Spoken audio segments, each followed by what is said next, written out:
What is up, YouTube? All right, we're gonna go back to the hay again.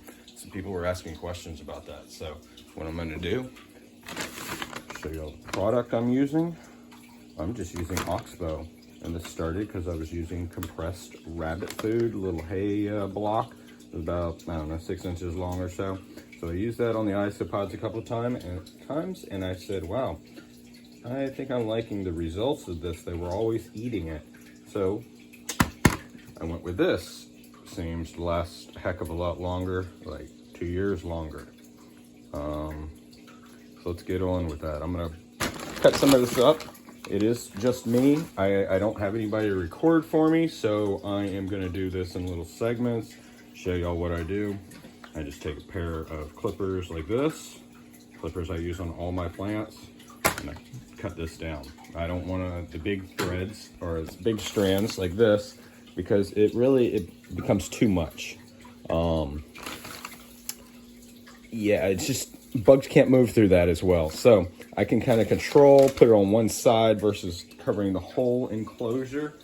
And then nobody gets trapped underneath. So as you can see, most of these enclosures are almost out of hay.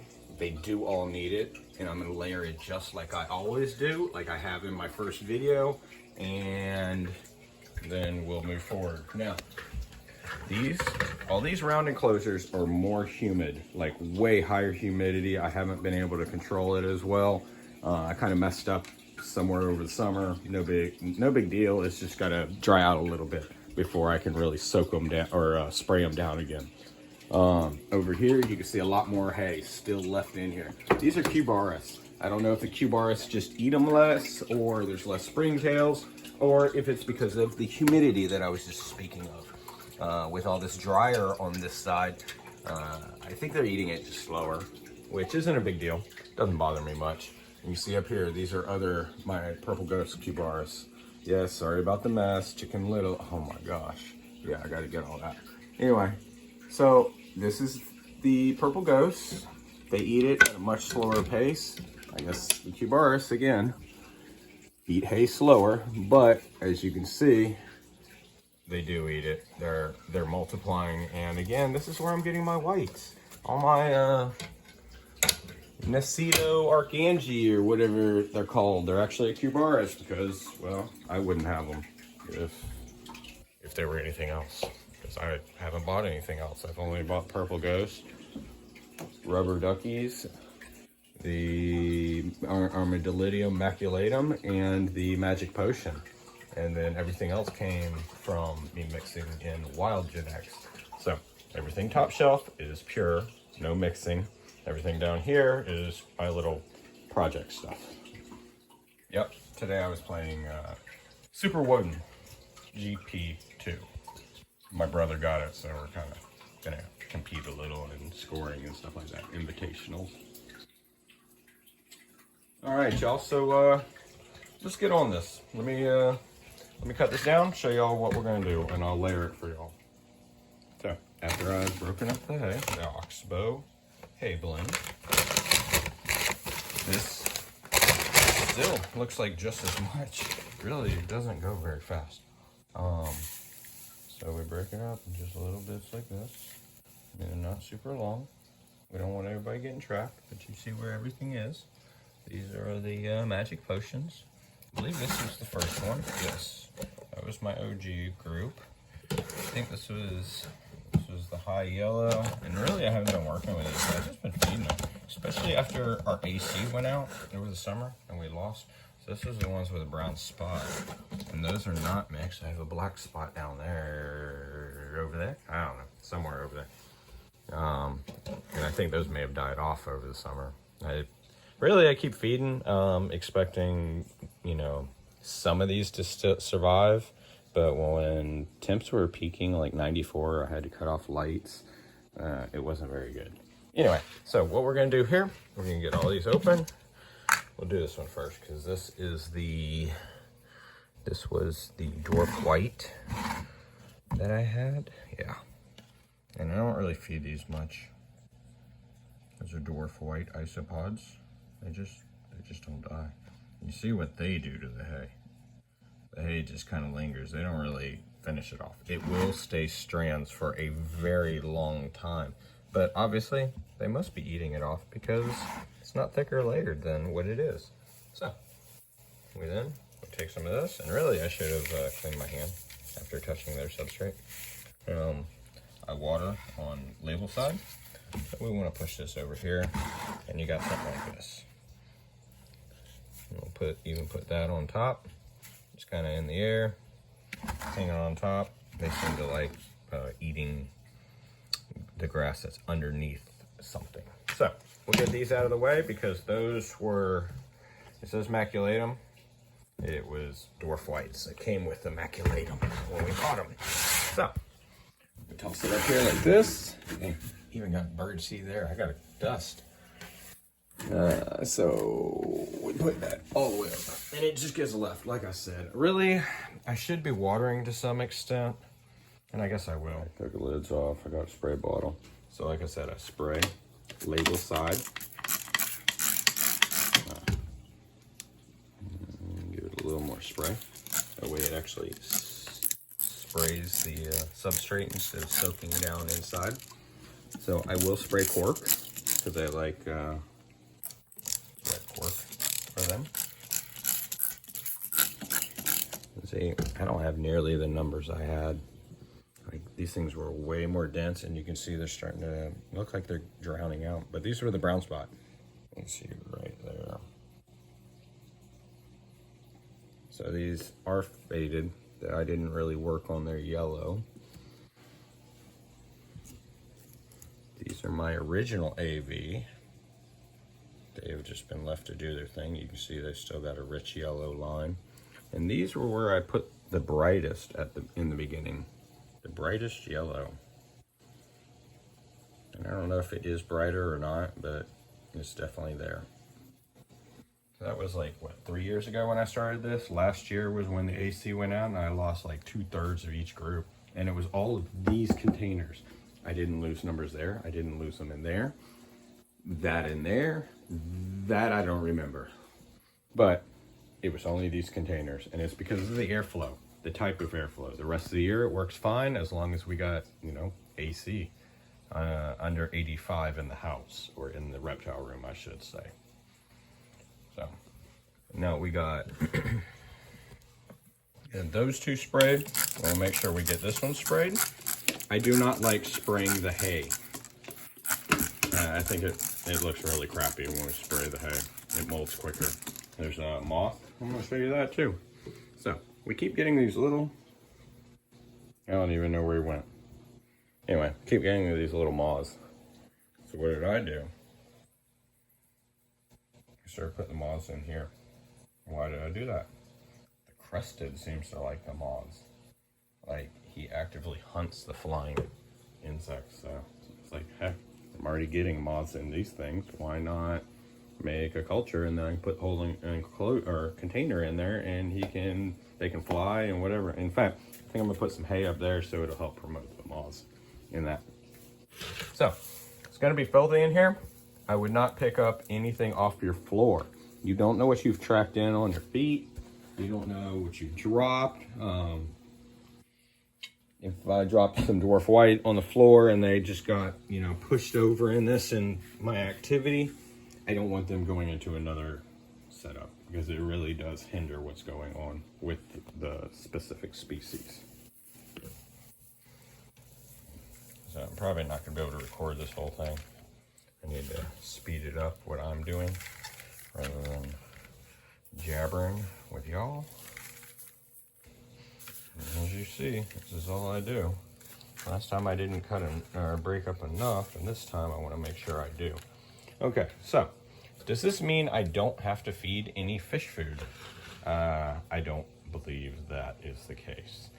But I have now reduced the fish food to about once a week. Depends how I'm feeling, what's going on, I guess, how things are looking. But pretty much once a week I drop in some brine shrimp. I do crumble everything. I just crumble it up rather than leave the logs. It spreads it out, makes it easier for everybody to eat. But also, I guess it promotes mites doing it that way. doing less fish food. It's just like an aquarium. Too much fish food, you're gonna have algae, you're gonna have things growing you don't want. So reduce the fish food. Obviously lighting's not a factor in this case, but you reduce some of these things and your enclosures do better. So, I mean, a lot of y'all do have aquariums, and so you understand that. What I mean by reducing the food. New pet, you love overfeeding, and overfeeding doesn't really hurt isopods. It just creates more mites. Well, I'm pretty much out of iPhone storage, so I'm gonna get this uploaded to y'all. So again, you see how I do this. I try to leave about half, at least a third. You know, some of those were pretty heavy, but it seems to me that this prevents mites. It doesn't prevent mites. Let me correct that. You will never get rid of mites. You will be using sterile substrate and still somehow find mites.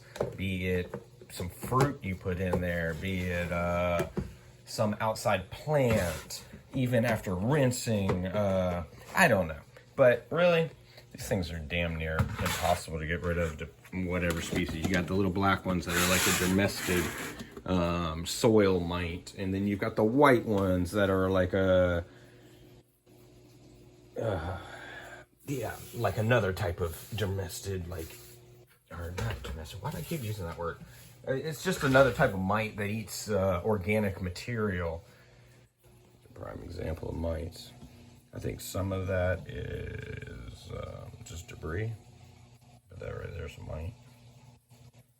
A little faster moving, could be a predatory mite, but I'm not having issues. This was first group of the yellows I started working with. He can be taken out right there. There's one.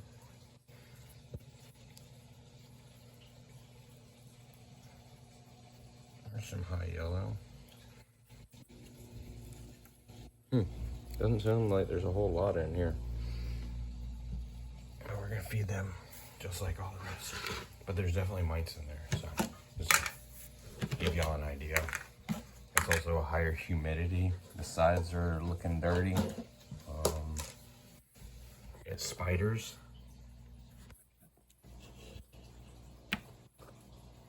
And I get rid of them. There's a moth. Good moth. Right there. I'll probably take him.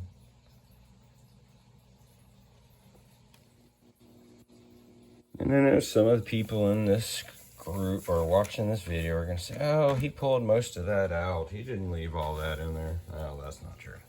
I leave it all in there. These are the different groups I was mixing for the yellow combination. Let me pull this out real quick. So you can see they're all mixed up still. But I think this was, oh yeah. So this is a mixed up group. So you see more yellows in there. That red needs to come out. It'll clash with that whole group. Cup I used for veggies. So we're about out of data. So another group of the yellows. Like I said, this was me climbing to the yellows, and I still get some like magic potion type, but they're not magic potion. They're half Florida wild. There's a lot of yellow starting to pop up, and that's what I'm ultimately working towards. I want to get rid of things like this. And these groups have just kind of been sitting, doing their own thing, breeding on their own. The ones in the front, there's a lot of springtails. A whole lot of springtails, and that's charcoal, like grilling charcoal. So we talked about that.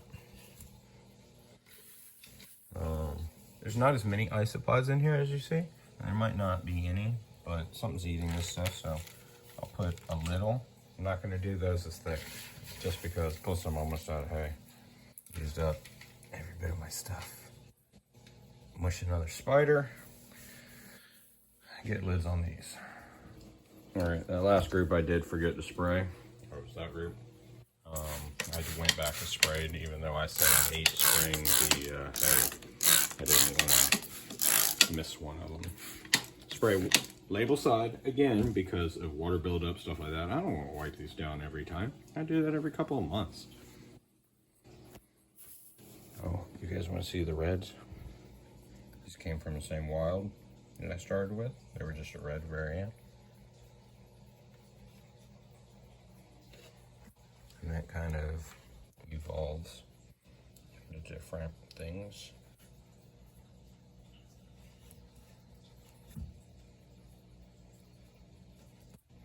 I think this was my higher yellow or red. But let's see how they turned out. These all came from the wild. And all those back there are more of the original wild color with yellow. And these are all reds. I was working on a really high red. And I'm getting there. I just needs to be more time, and I need to really put more time into them. But after they died, I mean, it's been like 8 months. That was August. And this is the one I messed up. This was my best high yellow until I put the wrong cousin in here. Oh, look at that. It was a spider. I'll just mush that. Yeah, so I messed these up. And this one, I water on the front, and then I might wipe this one out. Actually, I'm going to soak the cork. They're pretty dry right now. Everybody is. So, again, I ran out of hay. I didn't even put any more in with them or the other two enclosures yet. I guess I'll get to that later. I'm not too worried about it right now. Especially them, they've got some. But there's the rest, y'all. That's all I do. Now, again, they still need eggshell. They still need some sort of protein. Give them a little bit of egg, maybe. I rely on brine shrimp. Specifically, I rely on the tetracyclid because I have this container. So, just an idea for y'all. Hope you guys enjoy this. Hope it helps some of y'all control your mites better. I really only see outbreaks when I get gnats. So,